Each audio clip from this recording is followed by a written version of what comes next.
Oke, di video kali ini gue mau bahas iOS terbaru yang dirilis Apple pada tanggal 14 kemarin, yaitu iOS 16.2. Gue akan lebih ngebahas updatean penting apa yang dikasih oleh Apple dan bagaimana performanya setelah diupdate ke iOS 16.2. Gue harap video ini bisa menjadi pertimbangan dan gambaran sebelum kalian melakukan update ke iOS 16.2. Karena banyak sekali hal menarik baru yang ada pada updatean kali ini.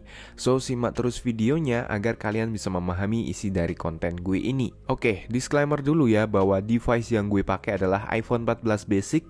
Jadi di sini gue nggak bisa tunjukin untuk fitur AOD-nya. Dan isi dari video ini adalah murni dari pengalaman gue. Dan gak ada sponsor dari pihak manapun yang ngatur isi dari konten ini. Oke, yang pertama, Apple membuat aplikasi brainstorming yang bernama Freeform. Di aplikasi ini kita bisa coret-coret, membuat notes, menyisipkan shape yang banyak banget opsinya. Serta kita bisa berkolaborasi dengan orang lain di aplikasi Freeform ini. Kita bisa kirim linknya bebas, di WhatsApp juga bisa, di iMessage juga bisa. Dan fitur ini cukup berguna banget kalau kita sedang diskusi dengan tim atau diskusi dengan teman kelompok belajar kita. Ngomongin soal Freeform, gue tuh jadi ingat pada waktu awal masuk kerja kemarin ya, dimana gue tuh sedang diklat, semacam pelatihan gitu. Dan setelah dibagi kelompok, kita tuh dikasih tugas sama mentornya untuk membuat sebuah note. Kemudian orang lain tuh bisa tahu notes kita dengan real time. Dan secara tampilan ini bagus banget karena kita jadi nggak bosan untuk ngerjain tugasnya. Serta ini juga mudah banget untuk dipakai. Dan menurut gue ini salah satu strategi Apple untuk membuat semua device-nya itu menjadi sebuah device yang dapat lebih menunjang produktivitas kita.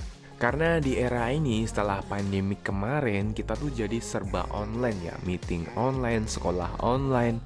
Jadi dengan adanya aplikasi semacam ini yang langsung native di Apple, tentunya untuk orang yang benar-benar mau kerja menggunakan gadget bisa mempertimbangkan untuk membeli produk Apple. Yang kedua, ada pembaruan fitur di Apple Music, yaitu penambahan mode Sings atau karaoke. Karena fitur ini masih baru banget, jadi masih ada lagu yang belum support dengan fitur Apple Music Sing ini. Tapi ini adalah sebuah update yang cukup di-highlight Apple pada iOS 16.2 kali ini. Dan sayangnya fitur ini hanya kompatibel di iPhone 11 ke atas ya. Nah, menurut gue Apple tuh telat ya, karena banyak aplikasi lain yang sudah support karaoke, terutama untuk aplikasi yang di Android itu yang udah ada sejak zaman kapan, dan di Apple baru ada sekarang. Tapi ini juga bukan fitur yang penting-penting banget, karena nggak semua orang suka dengan musik, mungkin nggak semua orang bisa nyanyi. Jadi ya hanya kepake di beberapa orang aja. Dan mungkin nggak semua orang langganan Apple Music juga kan. Yang ketiga, jika kalian pakai iPhone 14 Pro dan iPhone 14 Pro Max, maka kalian bisa atur AOD-nya mau yang wallpapernya tampil atau enggak.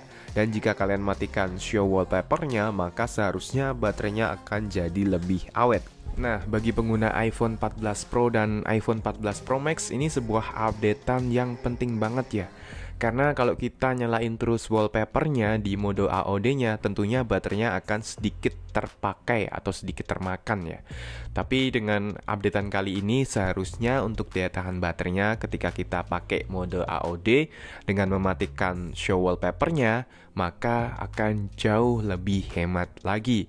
Yang keempat, untuk fitur SharePlay kali ini Game Center-nya mendukung untuk melakukan multiplayer game dengan orang yang sedang dihubungi menggunakan FaceTime. Dan ini cukup unik ya inovasinya, karena kita bisa menggunakan FaceTime untuk menunjang entertain juga. Tapi jujur nih, apakah kalian pernah pakai fitur FaceTime-nya Apple? Kalau gue sih nggak pernah ya. Kalau kalian pernah dan pengen mungkin main game, komen aja di kolom komentar di bawah ya. Mungkin kita bisa berdiskusi lagi. Yang kelima, kali ini Apple lebih memperkuat lagi keamanan data pada iCloud-nya dengan diberikan fitur Advanced Data Protection di iCloud. Namun sayangnya untuk sekarang ini fitur ini belum bisa dijajal di negara kita. Seperti biasa, baru bisa di beberapa negara aja. Dan kabarnya tahun depan baru bisa dipakai secara global untuk fitur ini. Dan lagi-lagi Apple tuh terlalu memaksakan kehendaknya untuk segera merilis fitur ini ya. Padahal ini sebenarnya belum optimal, jadi mereka tetap memaksakan untuk dikasih di updatean kali ini. Kemudian lanjut yang keenam, untuk lock screen kali ini ada sedikit perubahan di mana untuk widgetnya ada 2 tambahan lagi, yaitu sleep dan health. Bagi kalian pengguna Apple Watch, mungkin updatean ini akan sedikit bermanfaat karena kalian bisa taruh informasi data tidur kita pada lock screen-nya. Kemudian lanjut yang ketujuh. Kali ini Apple memberikan perubahan setting pada AirDrop-nya, yang dimana untuk opsi koneksi ke everyone-nya sekarang dikasih timer 10 menit. Dan menurut gue ini juga akan memberikan dampak baik terhadap daya tahan baterainya, karena AirDrop-nya nggak mencari-cari koneksi setiap saat. Selanjutnya yang ke-8. Pada Apple TV, Apple juga memberikan sedikit update, yaitu unlock pada live activities yang bisa support event bola, NBA, atau MLB. Dan kita juga bisa menampilkan pada home screen dan dynamic island-nya untuk live score khusus iPhone 14 Pro dan iPhone 14 Pro Max. Selanjutnya, kemudian untuk performanya bagaimana? Apakah daya tahan baterainya oke? Well, secara data dan experience penggunaan, gue sih merasakan sedikit lebih smooth untuk updatean kali ini ya. Dan untuk pengetesannya, gue pakai aplikasi Geeksbench dan memang ada selisih untuk performanya. Dimana untuk yang di iOS 16.2 sedikit lebih unggul dibandingkan dengan iOS 16.1.2 lalu. Nah, ketika digunakan untuk main game ini masih oke banget performanya. Untuk scrolling sosial media juga nggak ada masalah. Dan untuk aktivitas seperti editing foto atau video juga nggak ada masalah. Nah, bagi teman-teman yang merasakan iPhone-nya tuh lebih cepat habis baterainya setelah diupdate ke iOS 16-an, maka kalian nggak rugi deh kalau update ke iOS 16.2 ini. Karena gue juga merasakan kalau daya tahan baterainya ini cukup meningkat ya. Dan terbukti bahwa kemarin tanggal 15 gue tuh ngecas si iPhone 14 gue di 69%. Dan sekarang tanggal 16 baterainya masih sisa 31%. Dan sekarang ini ada di jam 14.05. Ini adalah suatu bukti bahwa daya tahan baterainya ini meningkat cukup drastis ya. Dan untuk updatean iOS 16.2 ini menurut gue masih aman-aman aja. Dan perlu kalian ketahui bahwa setiap updatean iOS, device satu dengan device yang lain pasti akan berbeda hasilnya. Tapi bagi gue ini recommended banget ya, apalagi dengan banyaknya updatean dan hadirnya aplikasi freeform, sehingga membuat gue itu jadi penasaran banget pengen segera memanfaatkan aplikasi freeformnya Apple. Nah, kalau kalian mau update ke iOS 16.2 ini, pastikan data-data kalian diamankan dulu ya, karena kita nggak tahu apa yang akan terjadi ke depannya.